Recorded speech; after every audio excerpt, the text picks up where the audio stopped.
Hello, I'm Sumit Bose, and this is the Net Hero Podcast Roundup of 2024. I'm sorry I haven't got a Santa hat, but I definitely got the beard. And it's been an incredible year for the podcast.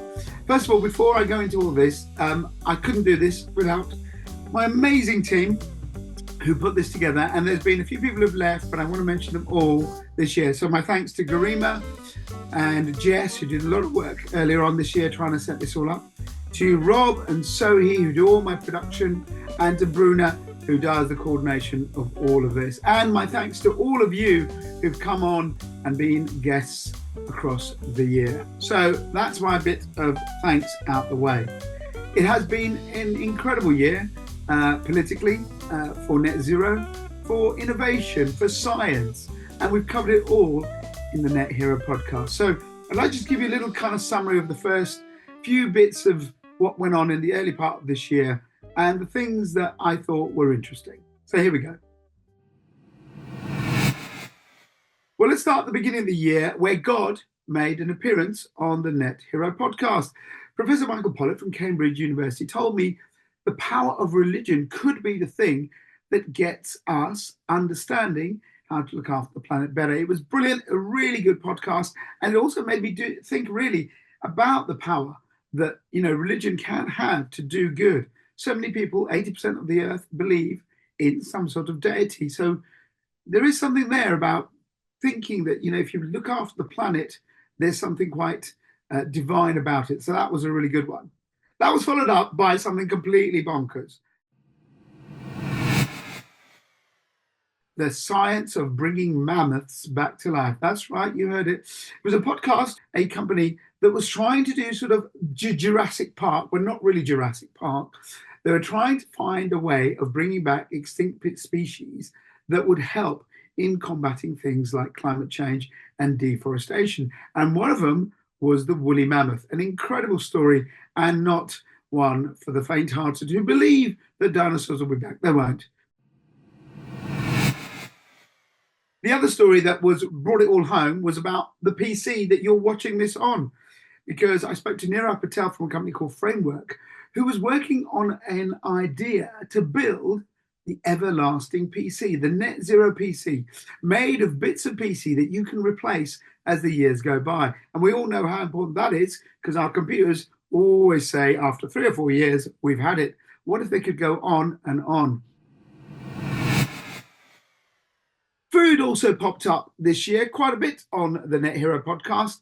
And one of the ones with Che Conan was all about biotissues, let's be honest, lab-grown meat.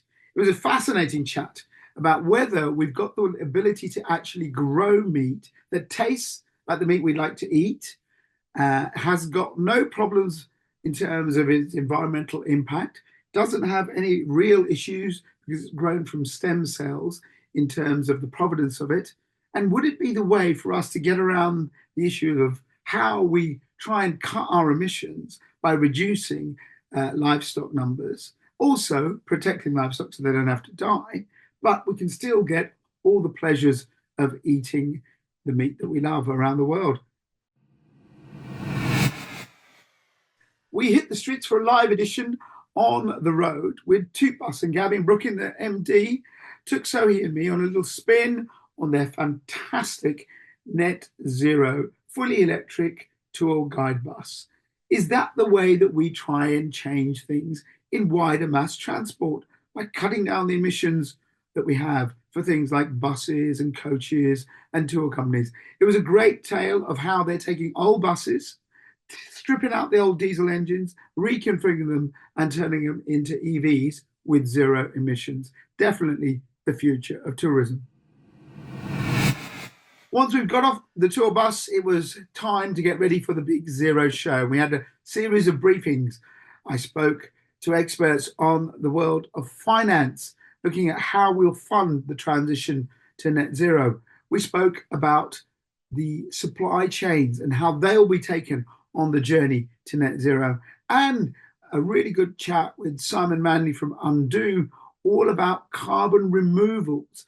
And that's using science to remove and suck out the carbon from the atmosphere. And they were using a special kind of soil that would just grab the excess carbon dioxide we're producing and lock it away. Fascinating stuff. And these are all things built around the ideas of technology, policy, finance, that all led the culmination of the Big Zero Show, which happened in June, which we covered again on the podcast live from the show. After the show, it was back to all the things that really matter. One of the big ones is the market-wide half-hourly settlement. A bit of a heavier podcast, but one that's really important because it'll affect all businesses out there and how you start to measure your carbon, because it'll be measuring your energy use every half an hour. Big changes there. So that's one that really did catch my attention. We also covered EVs. And EVs, obviously, are supposed to be on the rise, even though towards the end of the year there was a kind of negative stories about the take-up of EVs. But a company called Turbocharge and a guy called Michael Golden really showed me that it could be for the masses, because he'd invented a clever little strip that sits on the pavement outside someone's house. So it doesn't matter if you live in a block of flats, a terrace house, and you've got no garden, you've got no garage, you've got no front drive, you'll still be able to charge and not trip up your neighbors. And finally, one of the other sciencey stories that I really liked during this period was all about biodegradable plastics and what really makes them properly biodegradable and not just what they say they are. And that podcast really took me into kind of the science of how what you hear, people call it greenwashing, is quite easily to understand how that happens, because I don't really know what recyclable plastic means. And in that podcast, we really explored what the true chemistry of what you can and can't get broken down in the environment is all about.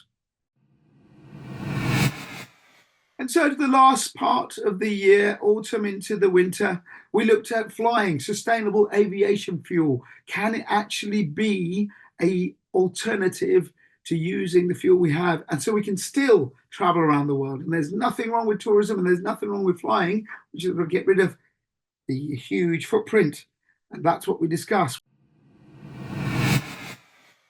We talked about steel. Can you make steel, one of the most fundamental building blocks of our society, cleaner and greener?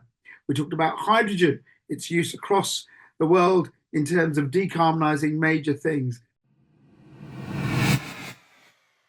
And one of my favorites, and I think a real game changer, was my conversation with Shahila Gonzalez about fusion.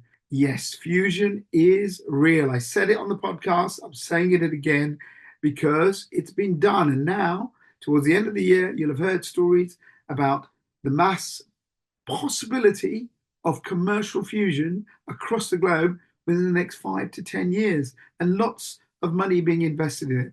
So that was a real high point, and definitely one I would listen into. And so to close the year, we have had a lot of change.